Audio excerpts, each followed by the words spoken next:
In this module, we will talk about again the foam control system. But as I have already told you in our previous module that we have to be very careful in case of this foam control system and the selecting of the anti-foaming agent. So there are different factors which affect on the anti-foam requirement. First one is the nature of the medium. Medium or a media rich in the proteins will tend to foam more readily than the simple media. If there is a media having carbohydrates, having a less proteins, then there is a less chance of foam formation. So the nature of the medium is very critical factor in producing the foam. So the product, so when their fermentation process will on, various kind of the product are formed. So as concerned the nature of the product, then that can affect on the foam production. As an example, that secreted proteins, nucleic acids, when they release, either the cell death, either by the hydrolysis of some detergent-like properties. So that's why that help, that facilitate the foam production. In third case, aeration and the stirring speed of the impellers also affect on the foam formation. So the fourth problem is that the use of the mechanical foam controllers.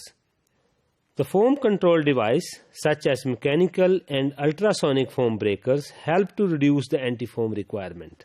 So that can also be when there is a highly aerobic fermenters, sometimes we can change the fermenter type.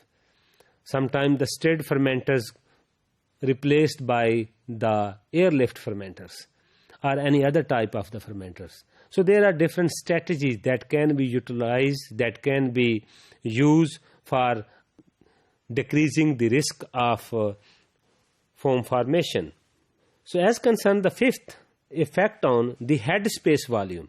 Sometimes when we utilize the maximum capacity of the fermenter, that's mostly, I have told you already, that 75% of the total capacity of the fermenter can be utilized, and the 25% space is required for the head space. That's basically for the oxygen transfer and gaseous transfer and the foam production space. So if there is a large head space, then there is a greater tendency for the foam to collapse under its own weight, because when there is an increase in the, then sometimes what happen, then there will be automatically self-killing of the foam bubbles. So if we keep the 50% head space volume, then that is basically this kind of the situation we can see.